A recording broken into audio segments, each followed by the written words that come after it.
This is Visitor's Book, and I'm Maya, your host.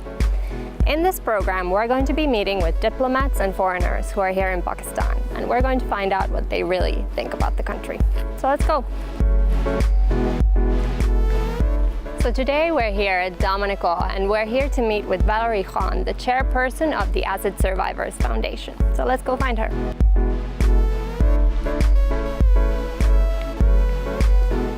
Hi, Valerie. Hi, hello. Hi, how are you? Fine, thank you. Nice to see you here. Same here. Such a wonderful day today. Yeah, very pleasant, indeed. Yes. The weather is not so hot anymore. No. It's a nice break from the summer season. Exactly. So you've been in Pakistan since 1996 already, right? Yes, exactly. That's over 20 years. More than, 23 years, yes. Wow. Yeah. So tell me a little bit about your background. Like, you moved here because of your husband, but where are you from? What's the story, basically? Okay, so I'm French. Yeah. I was born in Paris, and I grew up mostly in Paris. Okay. So I'm a French Parisian. Yeah. Wow. But like many Parisian, it's a bit like Islamabad. You know, people usually have a foot, at least in the countryside around Paris. Okay. So on my father's side, we are from Champagne, and on my mother's side, there is a generation of Parisian, and otherwise they are from West Brittany. Oh, okay. Yes. And was there something really adventurous about you when you were growing up? Well, I think I was definitely not an adventurous lady. I was a child who has been lucky in the sense that I had parents who believed that learning languages and being open to various civilizations, history and geography, and different cultures was something which was enriching. So they really ingrained that in us. I have the privilege of traveling a lot.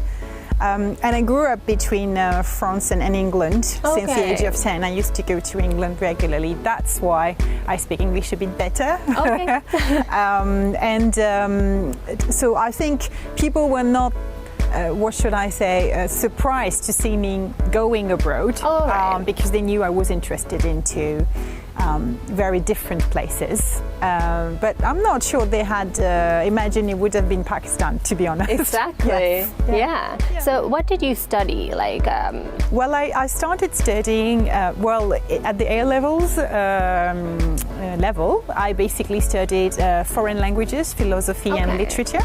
Yeah. And then I studied, it's called Foreign Languages Applied to Economics, and then Modern Literature and Capacity Building Engineering. Wow. Yeah. And what were you doing? I mean, you started working and then you met your husband, is that right? Well, yes and no. I mean, I was a student actually when I met him. So I was studying law in university, just for a few months, and then I thought I cannot become a lawyer. There are things, I was very much interested in law, but the lawyer part of it at that time, it was too much confronting my, idealism or whatever. So I turned to Foreign Languages Applied to Economics, and that's when I actually met my husband. I see. Yeah. Okay. Yeah. Should we take a little walk around here? Yeah, why not? Yeah. And so what was your husband doing in France? He was just working there, or he also grew up in France? He left Pakistan at the time of the ul Haq, basically. And he's still a political activist, a Democrat, and you can say a leftist. Yeah. Oh, wow. Yeah. That's amazing. And did you have any kind of a sense of Pakistan as a country when you first met him? Not at all. Actually, as a French, at that time, we're talking about 1993 when I actually met my husband in France. When we were talking about Asia, we were really thinking of China, Japan. Yeah.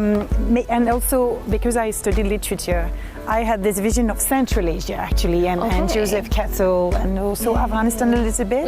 But Pakistan as such, No, so when I actually met my husband, that's how, for me, it was also a civilizational discovery in the sense that I discovered Pakistan, basically. And at that time, Benazir Bhutto, a woman politician, the leftist struggle back there as well. So it was a real eye-opening about, there is another country back there and things are happening also. Oh, that must have been so fascinating. And so then you got married in France, is that right? Initially, yes. Yeah. And then we came to Pakistan a few months afterwards. Okay. Yeah. Shall we sit down here for a second? Why not?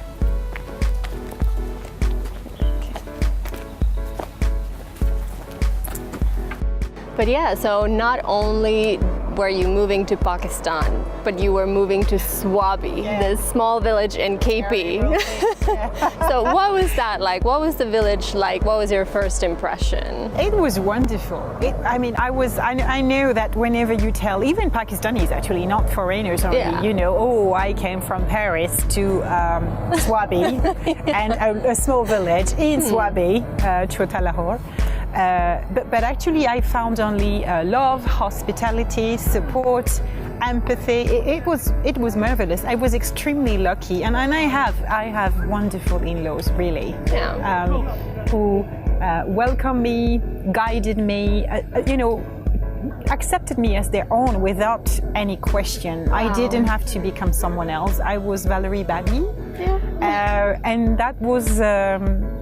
Again, it's it's an interesting lesson about how to welcome others through love or whatever. And I guess it happens because they didn't feel threatened, they were self-secure. I think it's easier to actually match and interact with others when you're yourself very, strong about your roots and who you are. You are not frightened by what's different. So it was, I was very lucky. Abitak, honestly, until now. Yeah, that's amazing. Yeah.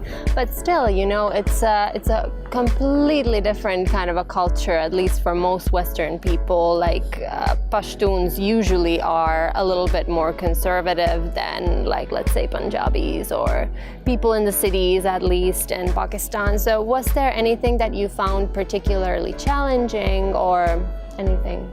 Well, it's not like as if my life would be, because they have definitely different anthropological practices. I'm not sure about Pashtun or Punjabis being more or less conservative. I think it's more about the socio-economic environment, I guess. Yeah. But it's true that in Chota Lahore there is a certain anthropological framework, which is definitely not the one in Islamabad, for that matter, or the ones in Paris, definitely. But I think, Lévi-Strauss says initially you see what is very different. So we had the parda system, for example, the clothes, wearing this big saddle, this chel, which, I was never forced to do it, but, you look at your communicative environment and you want to adjust, so it facilitates that exchange and communication. So this was something very new, not necessarily comfortable, frankly speaking. I find it utterly uncomfortable, unpractical, but that is needed so that you can connect with people. And I've been, because I'm a linguist, because I'm an educationist, I've been taught to do that without even questioning that principle. Exactly. And I think it facilitates that relationship. And otherwise the environment was different, but again, I think you can adjust to many things. Exactly. If people are loving and sweet, and that's who they were. So it was different. It was not painful. Yeah. It was interesting. It was interesting. Wow. And they were also interested in learning from me, from my country, from where I came. So, for example, I made crepes. They wanted to share my cuisine. So it was very... and we stayed there for a few months before we could... settle down in Islamabad, and I'm actually glad, because I think it really gave me that rooting, that integration phase. I think I was actually very blessed to have that phase. And then we shifted to Islamabad, which is a more international city. It's very different, but I think I became really part of the tribe, and in terms of difficult moments, it's very important to have family support. Absolutely. Wow. Now I have this amazing idea in my head of this French woman making crepes in Swabi. That sounds Yes. fantastic. Wow. Must be the only one. You never Could know. be. You never know. Okay, so then you moved to Islamabad. What did you start doing here, actually?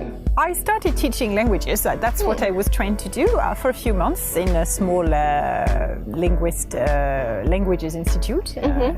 And then I became a French teacher in the French embassy school, actually. All right. So, and I taught there for 12 years, Wow. which, fell into the educationist that I was trained for. And then starting from there in 2005, I actually shifted for a year in Lahore, Okay. which was a very interesting experience. Yeah. Came back to Islamabad, which still is going to be my favorite city in this country. Yeah.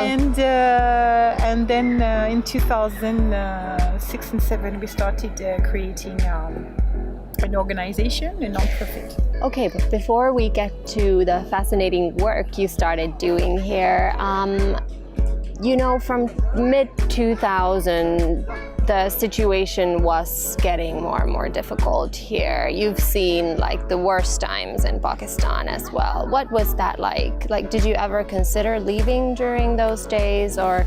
I never felt threatened enough to live, frankly speaking. I also have 4 children who are very much Pakistanis. I mean, they're French and Pakistanis, but they're extremely attached to this country and they do not want to live it.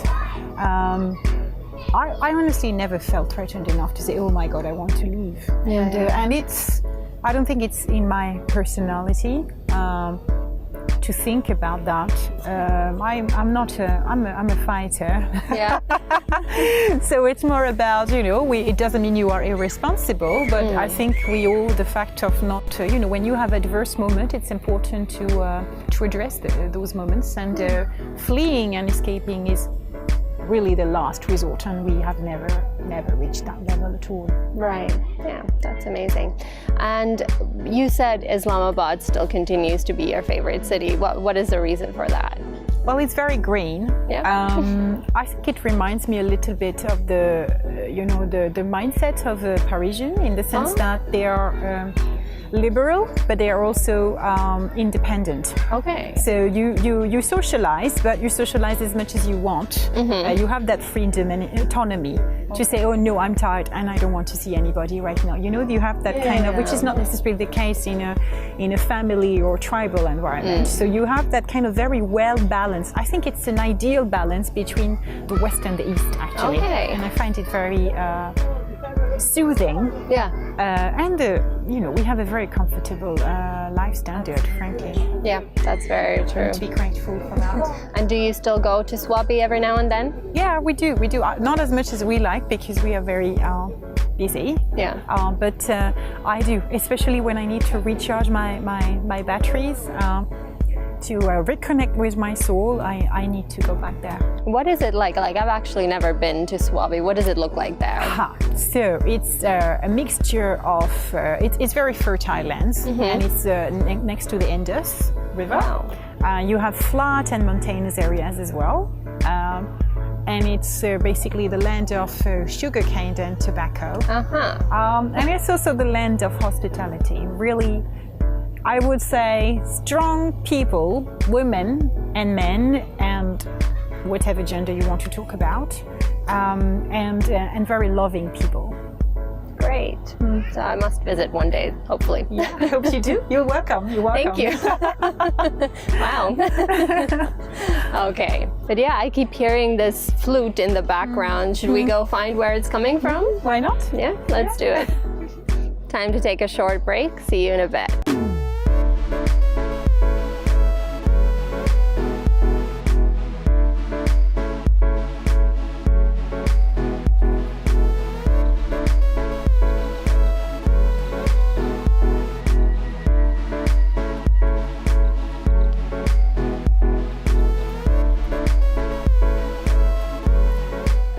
Welcome back. I'm here with Valerie Khan, and let's go listen to some music. The flute, yeah.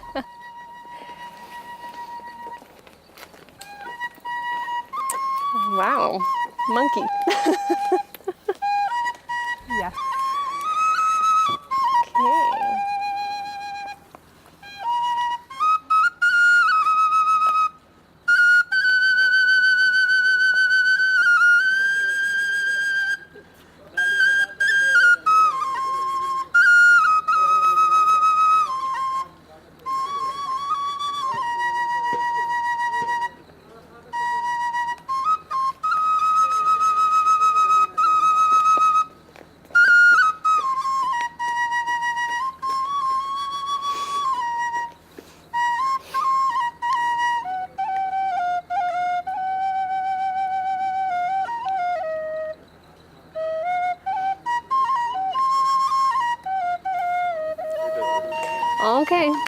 wow. Well done. Shukriya. Shukriya. It was nice. Yeah. But yeah, so you started telling me that it was around 2006-07 that you got this idea for starting the foundation, right? Yes, Acid Survivors Foundation. Yes. How did you first come across this acid violence in Pakistan? Well, actually, while we spent a year in Lahore, I went to a beauty parlor who was working with some acid and burn survivors. And initially, and my son was with me actually. Yeah. And initially, they had those, what do you call that? The kind of expanders that allow skin graft, which is part of the treatment for burn survivors very often. Yeah. And my little boy, who was 7 at that time, asked me, "Mama, what's happening to them?" And I didn't have any answer, and I thought they were cancer patients. All right. So lesson learned: never give answers when you're not sure. Yeah. You know, check before. So whatever. So I told him that, and then I thought, maybe I'm not right. So I did research, and I realized that those were actually victims of acid and burn violence. I explained my little boy what it was, but it kind of stuck with me. And then at some point I was called by that organization to work with them, which I did for 3 months. And then I was not happy with that organization and I quit. But the donors who had met me at that time actually looked for us, but that time we had come back to Islamabad and said, "Listen, we have the funds, we want to work with you, set up a board of directors, of honest directors, and we're with you." So it took us a year to find Pakistanis and friends who would actually were willing to come on board to make a difference, and that's how we created the Acid Survivors Foundation. Wow. Yeah. So I'm just a volunteer now for them, the chairperson, and they've done tremendous good work with state agencies and the government, and acid violence has now reduced by 50% in Pakistan. Wow. Yeah, which is a That's world incredible. record. Yeah, so we're really proud of it. But otherwise, in 2010, I actually stopped teaching and I joined this organization, which is now Group Development Pakistan. And we focus on child rights and more specifically child rights to protection, child justice and child participation, and that's what has been been doing so far. Okay, that's wonderful. And so can you just explain a little bit about what exactly the foundation does in terms of acid violence? Well, they do a lot of advocacy and lobbying for policy and legal reform, which is how we worked with the parliamentarians in 2011 and got the law enacted. And that's one of the most enforced laws actually that really contributed to making a difference. They also do a lot of awareness against gender-based violence and violence against women and girls in particular. They provide holistic services, so medical care, legal aid, rehabilitation services, reintegration services. It's really about reaching out to people who have been attacked and helping them rebuild their life, basically. Exactly. That's what it really aims for. And then sharing the lessons learned and the models, saying, gender-based violence is not a fatality. If we've managed to decrease it by 50% in the case of acid violence, we can certainly work at replicating this for other type of gender-based violence and make another Pakistani success story. That's what we want to do. That's incredible. Do you remember any particularly inspiring case that you worked with? Yes, there is this, actually this is the famous case that led to the legal reform which was taken to the Supreme Court, and it was the Naila Farad's case. This young girl had been attacked by her teacher and an accomplice when she was 14 years of age. And she fought and fought, and eventually she agreed with the help of a younger woman lawyer at that time that we had to reach out to the Supreme Court through the Human Rights Cell. And she was the first one who actually said, I'm not going to drop this. I want justice, and I believe in my country judicial institution to grant me that. Yeah. And she actually obtained it. Wow. So she won her appeal in the Supreme Court. The culprit did her full punishment, but she's also she started leading the campaign, to say we need a law, we need to reform it, and then we need to enforce it. Yeah. To me, Naila, he's a heroine, and she's probably a model for so many women, girls and men here who sometimes think that they face the worst, that they will never come out of it. I think she's the living example of the fact that there is always a light somewhere. There is a way out. It's not necessarily an easy journey, but it's one that you may conduct, you may experience, and at the end of the day, I guess humanism and love always wins if you allow them to. That's amazing. And you mentioned that a lot of these people, they often, when it happens, they obviously think that that's it, their life is over, they're never going to get remarried and so on. So that's really inspiring. I mean, because it is, so much of it is also about the appearance, right? Very much. And that you can somehow help them. So that's really incredible, right?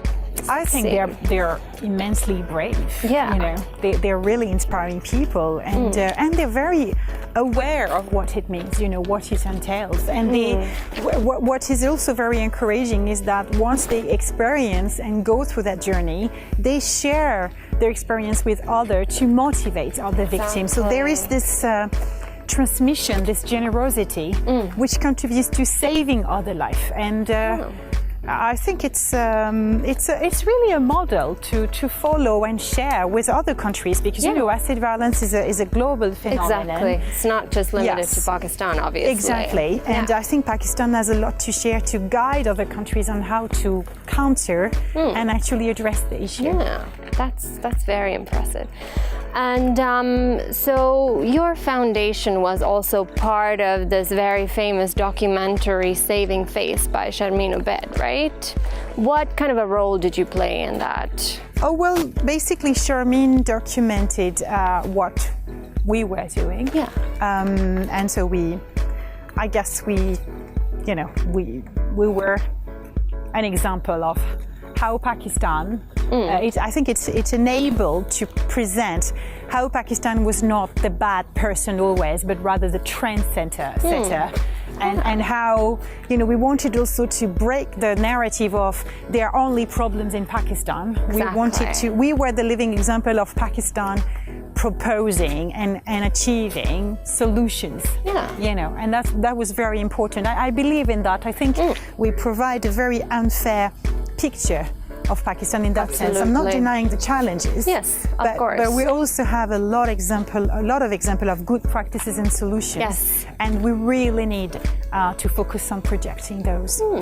So, how much difference do you think this documentary made in a sense of the struggle there still remains for these issues in these countries? Do you think it managed to make people more aware of the issues? What do you think was the contribution? Well, as far as the legal reform was concerned, the documentary came after the legal reform took place. So it was already done. Yeah. But once a law is enacted, it's important to raise awareness so that the law gets enforced. Exactly. So in that sense, I assume that this documentary was not the only element, but contributed to raising awareness on the issue, which probably helped with enforcing that law. What do you think the film's impact was? Did it manage to create more awareness about the topic? Well, I think it certainly did. It was not the only element that created awareness. We also worked a lot with other forms of campaigning, such as distributing pamphlets with all the police stations at community level, training lawyers, parliamentarians. But it certainly was one of the elements that contributed to that increased awareness, and increased awareness contributes to increased enforcement of the law. Yeah. So that's an interesting model. And I think also it pictured a Pakistani woman winning an Oscar. So it's a good message for women's empowerment. Yeah. And do you think a lot of people watched it here as well? Because of course it was mostly talked about in the West and in the English language media here. Do you think it also like got some publicity where it's most needed? Well, no, because the several survivors did not agree with the full content of the documentary. I see. But that's okay. I mean, we as far as we're concerned, we do not do anything without the survivors' content. Yes. So it was a matter of ethical standing. But I guess even talking about it was good enough, you know, to make stakeholders realize that they need to do something about it and not only enact the law but enforce it. Yes. Which happened. That's amazing. What do you think is the most important achievement of the foundation, aside from the law? Well, you know, this foundation has enabled more than 300 survivors to come back to life in an empowered manner. That's the most important thing. But I think reducing acid violence by 50%. Yeah. Which is again a world record as far as violence against women and girls is concerned, is just a historical success. Absolutely. Which is a Pakistani success. Yeah. And what remains to be done still? What are the main challenges? Well, first of all, reduction by 50% means that you still have some cases, and we're aiming at eradication. We think it's possible. There are other type of communal burns that are present that we need to address. And also, you see, acid and burn violence is I would say the exponential manifestation of a pre-existing cycle of gender-based violence, especially violence against women and girls or transgender people. So we need more research to address that, and we also need to have a law which makes sure that rehabilitation, and especially for Punjab, because this is where most of the victims come from, but that rehabilitation and access to free medical care is guaranteed on a long term, not on an immediate term, but on a long term basis. So that's a policy or legal matter. The government has started doing that with a Niya Zindagi program. But that needs to be institutionalized, and therefore, in our view, it needs to be put in a legal framework. And then we need to basically work on stopping gender inequality, gender discrimination, and gender-based violence. So I know that the country is working on it. We need to do much more for that. Yeah. What do you think keeps you inspired and motivated? The success stories of the survivors themselves, their feedback, their encouragement, the fact that they're saying, we're with you, and we want to do this, and help us do that and achieve that. I think it's them. Yeah. Great. So aside from the foundation, you also do some other work here. You are the president of Alliance Française, right? Yes. So what does the Alliance do here in Pakistan, actually? Well, the Alliance Française role is to promote the French language and the French culture in Pakistan, and it's very close to my heart because I consider myself a Franco-Pakistani. Yeah. I have a Franco-Pakistani family, and I think there are a lot of, as I said, I quoted Lévi-Strauss earlier. We certainly have a lot of differences, but we also have a lot of similarities. And humanism, some political changes or whatever. A lot of politicians here know about Jean-Jacques Rousseau and the social contract, and our philosophers or our writers even. So I think there is a tremendous potential to actually learn from each other, and I think exposing Pakistani to what is France language and culture about is a very nice way to promote peace and humanism. That's excellent. And do you also provide French language courses here? Yes, they do. So they provide French language courses, they provide French translation services, and they also organize a lot of cultural events where there is also an exchange, between Pakistani musicians and French musicians.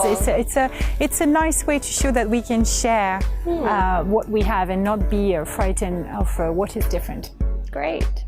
But so should we go eat something soon? It's getting late. Why not? Yeah, great. All right, let's go then. Time to take a short break. See you.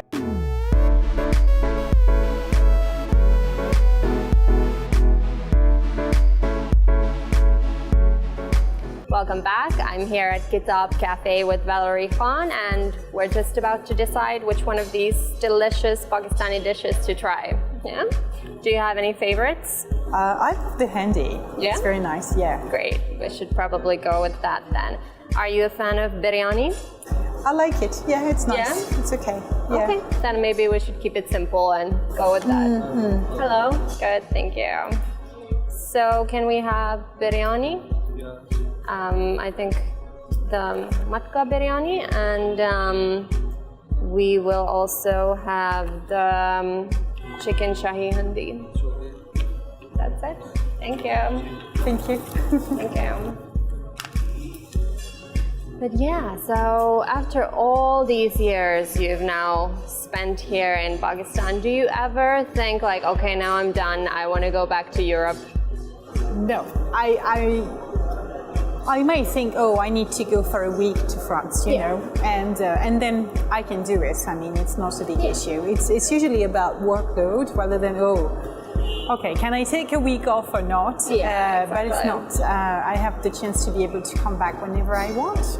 So then, you know, and when I go, then I have actually a lot of local food, chocolate and cheese and bread, mostly. So that's nice. Yeah, and so you mentioned that you consider yourself like half Pakistani, half French now. Are there any characteristics, like Pakistani characteristics that you've picked up over the years that you've noticed you started doing or you've started acting in a different way maybe? I think my rapport to time has changed. Yeah. It's still not, I still have some work to do on that, but I guess I've learned to be more patient. Yeah. Oh, wonderful. Lovely. Thank you. Thank you. Thank you so much. But yeah. So yes, I think the rapport to time, also valuing more the what is more essential, you know, such as family life. Yeah. I learned to enjoy the rain in Pakistan, Really? for example. Yes, this is something I used to hate when I was in France, especially as I told you when, you know, growing up between UK and France and in West Brittany, it does rain a lot. So, and I suddenly realized that it could be experienced in a totally different manner. And that's again because of the climate, how romantic it is seen, how poetic it still exists in the Western culture. So I guess, yes, those things are there. That's very interesting because I think that's one of the things many Westerners notice when they come here. It's like we consider rain bad weather, you know? And here people are like, what are you talking about? It's amazing. It's like great. I love it. And people celebrate, right? Exactly. Yeah, absolutely. Yeah. And it's like in films and stuff like that, there's always some kind of a scene with the monsoon weather and stuff like that. Yeah. It's so funny. It's so different. And this is also something you must have experienced while raising your children here, like the sense of community that there exists here. How is that? I mean, were your children actually born here, all of them? Yeah. They were, all of them were born here and grew up here and are still living here, even for their higher studies. But I think that's also something that they somehow miss when they go back to France, actually. They enjoy going back to France because they see their family, because they enjoy the food, because they go to the theater, to the opera, you know, visit very lovely historical places. Oh yeah, sure. Thank you. Yeah. Sure. Thank you. But then after 3 weeks, this is actually something they miss. You know, this kind of ongoing telephone ringing and the friends just saying, "Oh, you need to come for dinner," or them bringing their friends over. I mean. In Pakistan, you need to be able to feed anyone at any time. Yeah. And then again, as I said, Islamabad is nice in the sense that you can balance it out. You can have your me time and your social time as well. Exactly. So, no, I think it's something really precious. And any human society needs that. Absolutely. What about your children? Like, do they want to continue to live in Pakistan, or they are considering going abroad for studying or something like that? Well, I can only vouch for the two eldest. I think the others may be still thinking about it. I have 4 children between 22 to 13 years old. Positive things? Yeah. Thank you. if you just do not forget who you are, where you come from, and then it's all right. Travel and sail and learn and share the knowledge. It's fine. Great. And they are bilingual or trilingual? Quadrilingual. Oh, wow. So they speak French, Urdu, Pashto, and English. Yeah. Oh, wow, that's a lot. How was that? Teaching them all these 4 different languages and managing it in the family. Speaking several languages is very common in Pakistan, actually. It is. It is, actually. Thank you. Thank you. In school, you are, and especially in the private teaching system, you're basically between Urdu and English. Yeah. So they have those 2 languages. Now, you're talking about similarities between France and Pakistan, and between some provinces in Pakistan. As a Pashtun, my husband is profoundly attached to his language, and as a French, I'm profoundly attached to my language. So I would not speak any other language to my children, so I spoke French with them only. Yeah. And my in-laws spoke only Pashto to them. And I think it's the way to go. They ended up between, strong Pakistani citizens of the world, strong French citizens of the world, and that's what we hope we can convey them, and being good human beings. Yeah. And you yourself, you've learned Urdu and Pashto. Yes. How fluent are you in both of them? How would you say? Well, I can communicate very well, but I make grammatical mistakes, and that's Great. How was it learning the languages? Was it difficult for you? Not really. I'm a linguist, and I'm an educationist, so I actually practiced on myself the methodologies that I was, taught to convey and to transfer. And I learned what you call in immersion. And I would say necessity makes it worthwhile. Yes. When the ladies, the eldest ladies in our village do not speak other language than Pashto. Then you have to, So you have to. And it's good actually that they didn't. It really did not give me any other option. And I'm glad. Yeah. And I'm sure it helped also watching your children growing up and learning the languages. That must have also helped you learn more. Yes. They also are my teachers for sure. Yeah. Until now. Great. And what kind of food do you eat at home in such a multicultural environment? Well, in terms of food, we're still very French and Pakistani Pashtun, I would say. So we don't eat a lot of chilies. We're not very fond of it. I eat more chilies than my husband, actually. Okay. But we like roasted meat, barbecues, and salads a lot. We like soups and fruits. We have a very balanced. We eat well, healthy, and balanced. In that sense, it's very French also. Okay. Yeah. And yes, our favorite dish is, a big steak with green salad and French fries and apple pie as a dessert, that kind of thing. But one of my daughters is very Pakistani in her food states, actually. Great. Are there any Swabi specialties that you like? Well, they have lovely kebab. Thank you. Lovely kebabs and a lovely fish that is coming from the Indus that you grilled, on the barbecue. So yes, these are our treats when we go to the village in the weekend. Amazing. And have you learned how to cook any of these dishes? Shamefully, no. I don't have much time to cook, so actually. I do cook in the weekend when I have time, and usually we try to make it a family activity because it doesn't happen much, unfortunately. Yeah, exactly.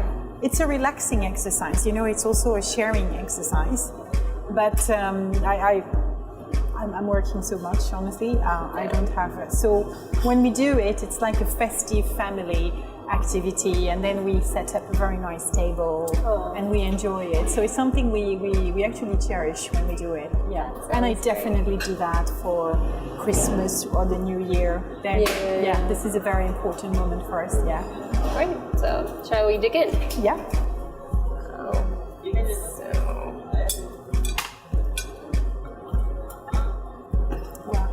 Amazing. Yeah, the pots are really nice also. They're really cute. Yeah, I love them. This looks delicious, actually. I can't wait to try it. Yummy. Wow. Do you like to go out to eat to restaurants a lot? I like to go on a family basis to the restaurant. Yeah. It's nice. It's a nice break, actually. Yeah. But as I told you, we also like to cook, and Exactly. you know, there is nothing like a nice family dinner at home. Yeah. Or a nice family absolutely. lunch. Yeah. Yeah, that's great. And what do you think about like the restaurant scene in Islamabad? I mean, that must have changed quite a bit over the years you've lived here. A lot, indeed. Yes, I think it's evolving. It's interesting because I think it's also very creative. You know, people are trying to express their creativity through the setup. For example, this Kitab Cafe. I really love the concept, you know, of mixing the food and the books. This is something I can also relate to. Yeah, this is great. So I think it's an area for new businesses as well. Yeah, and there's like literally every week there's some new restaurant opening up here. Yeah. So and that's, I guess it's an area for youth employment, and hopefully for gender equality as well. Thank you. All right, let's dig in. Let's start. Then. Yeah. Let's see.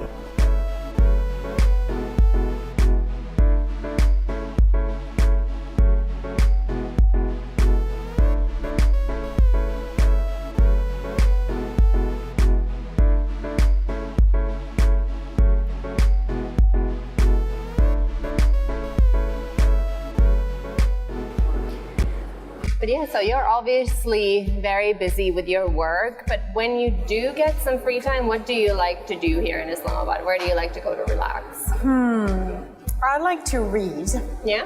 And I like to spend time, if it's not on my sofa, reading with a nice cup of tea on my roof. Otherwise, I like to go and have a nice coffee and a little muffin or something like that in different restaurants in the city. Yeah.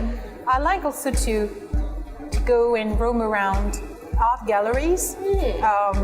We really like to attend concerts or theatre plays. Great. And then we like to trek in the Margala Hills also. Oh, yeah. You know, that's a nice, it's also very relaxing. Great. Yeah. And how much have you gotten to travel in the country? Well, I've been traveling in Khyber Pakhtunkhwa. I've been visiting, Quetta, Karachi, Lahore and Multan with all the Sufi saints. But you know, Pakistan is a big country. I still have many places to visit. Yeah. Is there one place in particular that you're still like really hoping that you get to see? I would like to go to the northern areas. Every time we've been planning to go, when I was involved in the plan, somehow something happened and we had to cancel it or go back. So hopefully after that time I'll manage that. Yeah. Oh, okay, let's hope so. Is there somewhere that you've been that you always try to take your friends or your family to that you really wish more foreigners Well, would I think see? Swat is one of those areas. Okay. Yeah, it's really pretty. It's very green. And people are really nice. Yeah, and now especially the security situation has gotten so much better. Yeah, so exactly. It's easier to go so there. with the motorway being nearly ready, I think the access is going to be also much shorter. Yeah. And that's good news. Yeah. How far away is it from here? Well, it takes something like 5 to 6 hours right now, and I think it's going to be reduced once the motorway is finished to 3 hours maybe. So that's very good. Great. So it's time for our rapid fire round. Oh. Are you ready? Okay, ready. All right. Shalwar kameez or Western clothes? Western clothes. Okay. Lahore or Karachi? Lahore. Atan or Bhangra? Atan. That was an easy one and obvious. One word to describe Islamabad. Lovely. Great. Suji ka halwa or crème brûlée? Crème brûlée. All right. Gachar ka halwa or chocolate souffle. Oh, chocolate souffle for sure. So you're not a fan of the Pakistani desserts? I love Pakistani food. I have some difficulties with the dessert. Oh, okay. Yeah. Interesting. Mont Blanc or K2? K2. Wow. Baguettes or naan? Baguette. Fair enough. Croissants or halwa puri? Croissant for sure. Paneer or brie? Brie. Yeah, they're very different. The best thing about Pakistan? Love and hospitality. Great. Okay. So then it's time for you to sign our visitors. Oh, all right. Okay. So your name and your comments. All right. We'll just do it.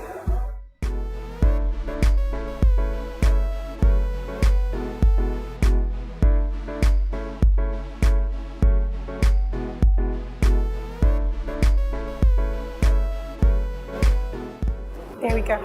Okay. So let's see what you wrote. A lovely and friendly program, very much needed to present another perspective about Pakistan. Keep it up. Thank you so much. That was so friendly, and I really enjoyed my time with you, and I hope you continue to have an amazing time in Pakistan. Thank you very much. Thank you so much. Bye-bye. Thank you. Bye. That's it for today. Don't forget to follow us on social media at indus.news. See you next week. Goodbye.